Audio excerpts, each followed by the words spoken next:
여러분 숫자 1의 힘이 얼마나 무서운지 아십니까? 수백 척의 함대를 붕어빵 찍어내듯 만들어내는 중국이 단 한 척의 한국제 무기 때문에 서해 진출 계획을 전면 수정하고 있습니다. 바로 K 핵잠수함 때문입니다. 도대체 핵잠수함 한 척이 어떤 마법을 부리길래 중국의 패권 야욕이 이토록 무력하게 무너지는 걸까요? 오늘 그 숨겨진 전략적 이유를 완벽히 분석해드립니다. 잠깐 상상을 한번 해볼까요? 여기 중국 칭다오 해군 기지의 레이더실에서 야간 근무를 서고 있는 왕하사가 있습니다. 모니터에는 수십 척의 중국 최신형 구축함과 항공모함 전단이 서해를 꽉 채우고 있는 게 보입니다. 보기만 해도 든든하겠죠? 그런데 왕하사의 등줄기에는 쉴 새 없이 식은땀이 흐릅니다. 왜냐고요? 바닷속 저 깊은 곳 어딘가에 한국의 핵잠수함이 조용히 칼을 갈며 숨어있다는 첩보를 들었지만 화면에는 점 하나 찍히지 않기 때문입니다. 언제 어디서 어뢰가 날아와 수조 원짜리 항공모함을 반토막 낼지 모르는 이 보이지 않는 공포. 이게 바로 핵잠수함이 가진 진정한 위력입니다. 오늘의 영상이 궁금하시다면 구독과 좋아요 꼭 눌러주시면 곰브리핑 영상 제작에 큰 도움이 됩니다. 기존에 우리가 알던 디젤 잠수함과 핵잠수함의 차이를 아주 쉽게 설명해 드릴게요. 디젤 잠수함은 숨을 꾹 참고 물속에 들어간 스쿠버 다이버라고 생각하시면 됩니다.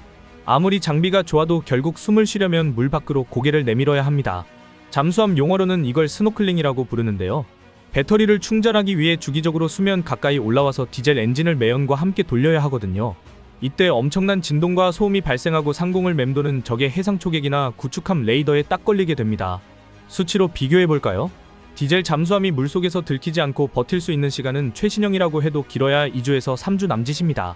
속도도 물속에서는 배터리를 아껴야 하니까 시속 10km 남짓으로 자전거 타는 속도 수준으로 뚝 떨어집니다. 그런데 핵잠수함은 차원이 다릅니다. 아예 아가미를 달고 태어난 아쿠아맨 그 자체입니다. 원자로에서 무한대의 에너지를 뿜어내기 때문에 산소가 전혀 필요 없습니다. 이론상 승조원들이 먹을 식량만 넉넉하다면 수십 년 동안 물 밖으로 단 한 번도 나올 필요가 없는 거죠. 게다가 물속에서 시속 70km 이상의 미친 속도로 바다를 휘젓고 다닙니다. 보셨습니까? 이런 괴물이 우리 앞바다에 도사리고 있다고 생각하면 중국 입장에선 그야말로 재앙인 겁니다. 과거 중국은 우리 해군력을 은근히, 아니 대놓고 만만하게 봤습니다. 자기네들은 항공모함을 붕어빵처럼 찍어내고 이지스함을 1년에 10척씩 바다에 띄우는데 한국은 기껏해야 북한을 막기 위한 연안 방어에 급급하다고 생각했거든요. 그런데 우리가 이 아쿠아맨을 만들어낸다고 하니 중국 군부의 발등에 불이 떨어진 겁니다. 제 아무리 하늘을 찌르는 마스트를 가진 거대한 군함이라도 바닷속에서 은밀하게 다가와 쏘아대는 중어뢰 한 방이면 그냥 바다의 고철 덩어리로 전락해버리니까요. 여기서 소름 돋는 사실 하나 알려드릴까요? 한국의 핵잠수함 개발은 어제 오늘 뚝딱하고 갑자기 튀어나온 게 아닙니다. 시계를 2003년으로 돌려보겠습니다. 당시 노무현 대통령의 특별 지시로 극비리의 362 사업이라는 프로젝트가 시작되었습니다. 362. 무슨 잠수함 부품이 362개라는 뜻이 아닙니다. 2003년 6월 2일에 대통령 승인이 떨어졌다고 해서 붙은 암호명이었죠. 당시 우리 해군과 원자력 연구진들은 창문 하나 없는 지하 연구실에 갇혀 정말 미친듯이 매달렸습니다. 프랑스의 기술을 참고해가며 독자적인 원자력 추진 체계의 기본 설계를 완성했고 이제 쇠만 깎으면 된다며 꿈에 부풀었죠. 하지만 이듬해 이 극비 프로젝트가 한 언론의 특종 보도로 세상에 노출되면서 미국을 비롯한 국제사회에 엄청난 압박이 쏟아졌고 결국 피눈물을 머금고 사업은 백지화되고 말았습니다. 하지만 우리 한국인들이 누굽니까? 한번 꽂히면 기어이 해내고 마는 지독한 민족 아닙니까? 저는 개인적으로 이 시기에 우리 과학자들을 정말 영웅이라고 부르고 싶습니다. 겉으로는 사업을 접은 척 완전히 손을 뗀 것처럼 행동했지만 우리 연구진들은 보이지 않는 곳에서 마치 심해에 숨은 핵잠수함처럼 조용히 그리고 치열하게 기술의 칼을 갈아왔습니다. 민수용이라는 명목으로 소형 모듈 원자로 즉 스마트 원자로를 개발하면서 핵잠수함의 심장을 우리의 기술력으로 깎고 또 깎았던 겁니다. 그런데 말입니다. 진짜 반전은 지금부터입니다. 잠수함의 껍데기도 만들고 원자로 엔진도 만들었다고 칩시다. 핵잠수함을 완성하려면 가장 치명적이고 중요한 게 하나 남습니다. 바로 원자로를 태울 땔감 즉 핵연료입니다. 미국이나 영국, 러시아의 괴물 같은 핵잠수함들은 무기급으로 진하게 농축된 90% 이상의 고농축 우라늄을 씁니다. 이런 연료를 쓰면 잠수함을 처음 만들 때 한 번 넣고 나면 잠수함이 수명을 다해 폐기될 때까지 연료를 바꿀 필요가 없습니다. 하지만 우리는 한미 원자력 협정이라는 강력한 거미줄에 걸려 있어서 20% 이상의 우라늄 농축이 철저하게 금지되어 있습니다. 발목에 무거운 족쇄가 채워진 거죠. 그럼 여기서 우리가 포기했을까요? 절대 아닙니다. 우리는 국제법의 빈틈을 파고드는 기가 막힌 묘수를 찾아냈습니다. 바로 농축도 19.75%의 저농축 우라늄을 사용하는 겁니다. 이 수치 정말 예술 아닙니까? 20%라는 마지노선을 넘지 않으니 국제사회와 미국을 향해 이것 봐라 우리는 핵무기를 만드는 게 아니라 평화적이고 상업적인 목적이다 라고 당당하게 주장하면서도 동시에 거대한 잠수함을 굴릴 수 있는 최소한의 폭발적인 동력을 확보한 겁니다. 물론 치명적인 단점도 존재합니다. 고농축 우라늄을 쓰지 못하다 보니 대략 7년에서 10년마다 잠수함 선체의 등짝을 갈라서 다 쓴 연료를 빼내고 새 연료로 교체해야 하는 엄청난 번거로움이 있습니다. 자동차로 치면 엔진오일 한번 갈겠다고 차 지붕을 토치로 잘라내는 셈이죠. 시간도 오래 걸리고 비용도 만만치 않습니다. 하지만 그게 대수입니까? 디젤 잠수함처럼 며칠 만에 산소가 부족해서 수면 위로 헐떡이며 올라와야 하는 끔찍한 약점에 비하면 10년에 딱 한 번 수술대에 오르는 건 군사 전략적으로 아무것도 아닌 희생인 거죠. 자, 이렇게 우리가 20년이 넘는 세월 동안 악착같이 주변국의 견제를 피해가며 치밀하게 준비해 온 K 핵잠수함이 이제 깊은 심연을 뚫고 수면 위로 그 압도적인 모습을 드러낼 준비를 하고 있습니다. 이미 도산한 창호함 급을 만들면서 잠수함 크기를 수직 발사관을 달 수 있을 만큼 뻥튀기 해놨기 때문에 여기에 우리가 만든 소형 원자로만 이식하면 당장이라도 핵잠수함이 탄생하는 마법이 벌어지는 겁니다. 전문가들은 정치적 결단만 내려진다면 2030년대 초중반에는 우리 바다를 지키는 첫 핵잠수함이 진수될 수 있다고 입을 모으고 있습니다. 여기서 정말 소름 돋는 사실 하나 알려드릴까요? 중국이 왜 이토록 한국의 핵잠수함을 두려워하며 서해 진출을 포기할 수밖에 없는지 그 지정학적 한계를 파헤쳐 보겠습니다. 중국 북해함대 사령관 천제독이라는 가상인물에 빙의해 보겠습니다. 천제독이 지휘 통제실에서 거대한 동북아시아 해도를 뚫어져라 내려다보고 있습니다. 중국은 세계 최대의 해군력을 자랑하며 최신의 군함만 300척이 넘게 붕어빵 찍어내듯 만들어내고 있죠. 그런데 지도를 가만히 보면 중국의 치명적인 약점이 단번에 드러납니다. 바로 바다로 나가는 대문이 꽉 막혀 있다는 겁니다. 북쪽과 서쪽은 거대한 유라시아 대륙으로 가로막혀 있고 동쪽과 남쪽 바다로 나아가 태평양의 패권을 쥐려면 무조건 한반도와 일본, 대만을 거쳐야만 합니다. 이른바 제1도련선이라는 보이지 않는 장벽에 갇혀 있는 거죠. 특히 중국의 수도 베이징의 심장부와 가장 가까운 앞바다가 어딥니까? 바로 우리 서해입니다. 중국 군함들이 우리나라를 압박하거나 태평양으로 진출하려면 무조건 이 좁디 좁은 서해를 지나가야만 합니다. 서해를 일상생활에 비유하자면 출구가 딱 하나뿐인 좁은 골목길이나 마찬가지입니다. 만약 우리가 그 골목길의 유일한 출구에 완벽하게 위장한 보이지 않는 저격수를 딱 한 명만 매복시켜 둔다면 어떨까요? 그 저격수가 바로 우리의 K 핵잠수함입니다.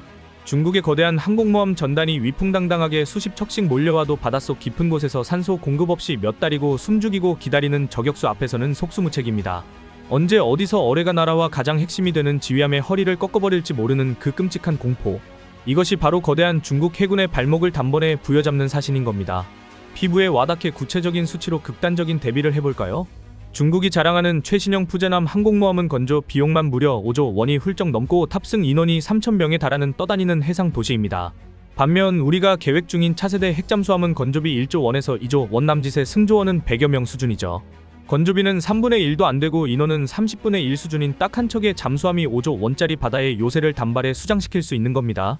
제 아무리 수십 겹의 특수 장갑을 두른 거대한 군함이라도 잠수함이 쏘아 올린 중어뢰 한 방이면 배의 척추인 용골이 그대로 꺾이면서 순식간에 두 동강이 나버리거든요. 전비 5조 원이 단 몇 분 만에 바닷속으로 증발하고 수백 척의 함대가 그야말로 대혼란의 아수라장이 되는 건 불보듯 뻔한 일입니다. 수익률로 따지면 이건 비교조차 불가능한 압도적인 비대칭 전력인 거죠. 그런데 말입니다. 진짜 등골이 서늘해지는 전략적 반전은 바로 대만에서 일어납니다. 최근 중국의 대만 무력 침공 시나리오가 전 세계의 화두로 떠오르고 있죠. 만약 중국이 대만을 무력으로 통일하려 든다면 무조건 미국은 막강한 항모전단을 파견해 대만을 방어할 겁니다. 이때 중국은 미군이 대만에 집중하는 틈을 타서 본토에서 끊임없이 해상으로 병력과 물자를 쏟아부어야만 승산이 있습니다. 하지만 만약 대만 해협 북쪽 그러니까 동중국해와 서해로 빠져나오는 길목에 한국과 미국의 핵잠수함들이 합동으로 보이지 않는 바리케이드를 치고 있다고 상상해보세요. 중국 해군의 핵심 전력인 북해함대와 동해함대는 본진에서 꼼짝도 못하고 도간에 든 뒤 신세가 되어버립니다. 대만은 사면이 바다인 섬입니다. 육군이 걸어서 쳐들어갈 수가 없거든요. 수만 명의 보병과 무거운 탱크를 잔뜩 싣고 상륙함이 느릿느릿 바다를 건너야 하는데 바닷속에 언제 어뢰를 쏠지 모르는 K 핵잠수함이 득실거린다는 걸 뻔히 알면서 어느 미친 지휘관이 병사들을 바다로 밀어넣겠습니까? 제 개인적인 관점에서 볼 때 한국의 핵잠수함 보유는 단순히 우리 군사력을 한 단계 업그레이드하는 수준의 이야기가 아닙니다.